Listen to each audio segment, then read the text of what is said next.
Samantala, tunghayan natin ang panayam ng ating kasamang si Emil Carrion kay Manong Obet Martin ng Pasang Mazda. Emil.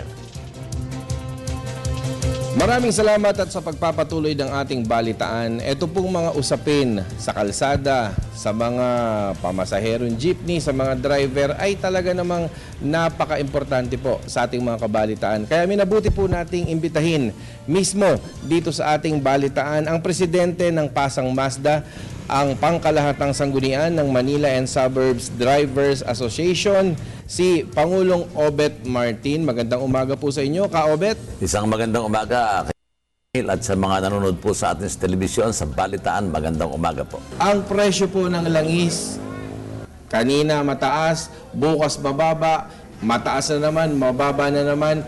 Ang palaging apektado po ay ang mga taong kalsada, etong palaging nakasakay sa mga jeep, etong palaging nasa likod ng manibela, kayo pong mga driver. Ano po ang inyong panukala rito? Well, alam mo, kaibigang Emil, maganda't ako'y naanyayaan nyo rito, pero sa ngayon, ang Pasang Mazda ay laging naghahanap kami ng mga alternatibong pamaraan kung saan tayo makakatipid ng aming panggatong sa aming sakyan. Naghahanap din ang Pasang Mazda ng tinatawag natin mga hybrid para ito mga electric, LPG, para hindi na kami nahihirapan sapagkat ito ang pagtaas ng presyo ng petrolyo ay kung kailan magulat lang ang hari sa Ehipto, magtataas na yan. Kagaya ngayon, merong napipignong giyera sa pagitan ng Amerika at ng Syria, tumasa naman po ang presyo ng petrolyo.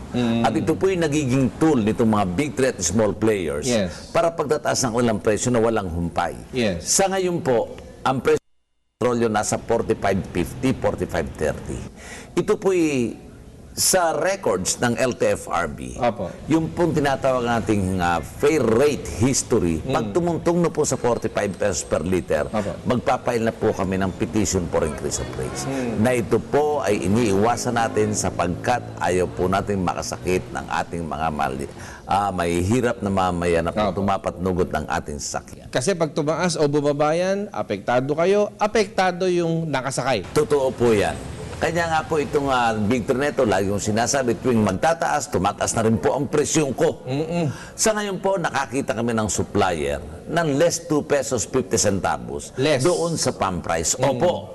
Mas mababa. Mas mababa po ng 2 pesos at 50 centavos. 2 medya, alaki po nito. Kapag kinompute po ito, alaki po nito. Totoo po yan. Kanya sinasabi ko nga, kung yun matutulungan kami ng ating pamahalaan. Alam ko naman po, ang ating Pangulong Pinoy, kaibigang Emil, ay yung po tayo doon sa daang matuwid. At kami naman po sumasang-ayon sa kanya at sumusuporta po tayo sa ating Pangulo.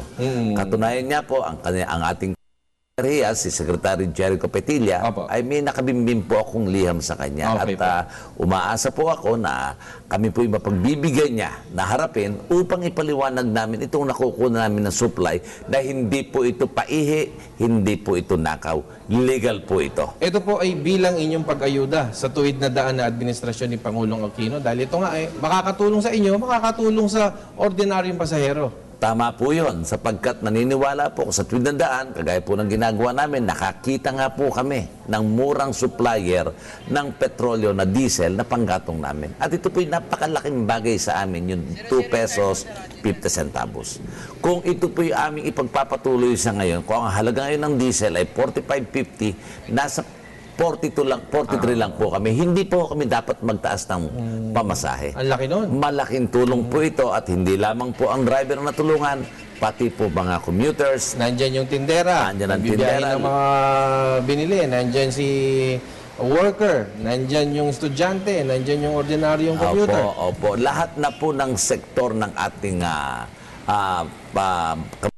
matutulungan natin. Kanya po ako'y humihingi ng pagkakataon sa ating kagalang-galang na Secretary Jericho Lutilla na kami po sana'y mabigyan niya ng panahon niya para mapag-usapan po namin itong nakukuha namin ng murang diesel at matulungan din po kami sa pamamagitan niya na malegalize po itong aming hanap buhay nito sapagkat, kaibigang Emil, napakalaki pong discount ang nakukuha namin dito.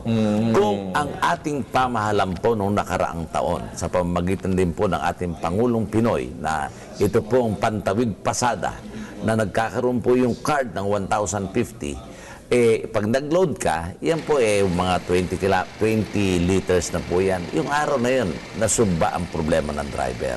Kanya nga po hihingi tayo ng tulong sa ating Pangulo, siguro.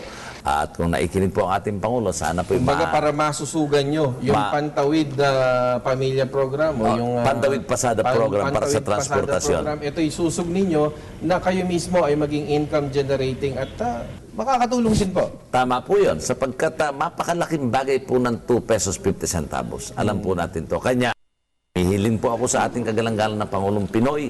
Sana po'y mapainggan niya ang aming karaingan sa Pasang Masta.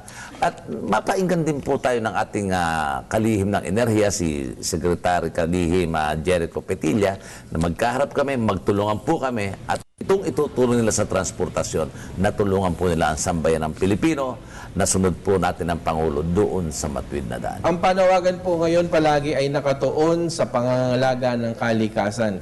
Nito pong mga nakaraan, meron din po kayong mungkahi na mas mapapangalagaan ang kalikasan sa pamamagitan ng eco-friendly na mga jeepney. Ano po itong inyong binabalak na ito, Kaobet? Alam mo, kaibigang Emil, siguro sa ngayon po itong para mapangalagaan natin ang ating kalikasan, itong ating environment, ang Pasang Masta po hindi tumitigil. Ngayon po, darating na po ang aming prototype na from the stage, ito pong Comet. Ito pong tinatawag na electric jeep. Na ito po ang kanilang kapasidad ay nasa 18 at halos kasinlak din po ng jeep natin na ang baterya na po nito ay hindi na po LED kundi lithium. At lithium batteries na ila-launch po namin to siguro sa ating Pangulo at makita po niya ang kabutihan nitong magagawa para makatulong po tayo sa kalikasan. At ang mga katulong po natin dito ay ang Gawad Kalinga, ang GETS sa pamumuno po ni Congressman Tinga at itong si Tondi sa parte naman po ng GETS at sa Gawad Kalinga sila Mr.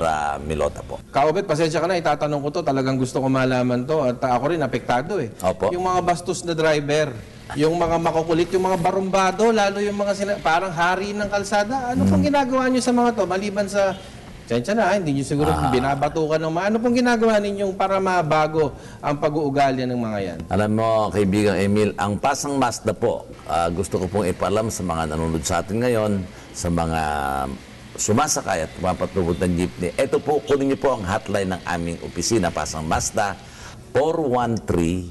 413-3136. Lahat po ng barumbadong tsuper ng jeepney, mapasang Mazda o hindi, itawag po niyo sa amin. Ang gagawin lamang po niyo ay kunin po niyo ang plate number, anong oras, anong araw, at tutulungan po namin kayo. Yan pong mga barumbadong tsuper ay galit na galit po ako dyan. Sa hanay po namin, kailangan isang maayos na serbisyo, naka-uniforme ang driver, magalang sa pasaheros, at kailangang ihatid ang mga pasaheros doon sa kanilang paroroonan ng ligtas at nang walang problema. Yun, buti naman at talaga namang ang atin pong mga ordinaryong mamamayan ay talagang importante po sa kanila yan. Kaobet, ang inyo pong panawagan at mensahe sa ating mga kabalitaan. Siguro po sa mga taga-kasabalitaan sa PTV4, ako po'y nagpapasalamat ng lubos at sa inyong pag-imbita at nagkaharap po tayo at naidika ko po ang mga problema namin sa hanin ng transportasyon, lalo sa jeepney. At sa atin pong kagalang-galang na Pangulong Pinoy, ako po'y nananawagan, personal na, tulungan po sana niya ang ating transportasyon na maitaas ang antas ng pamumuhay ng driver, mabago po ang sistema ng aming mga sasakyan at papunta na po tayo doon sa realidad ng pagbabago sa isang matuwid na daan. Salamat po.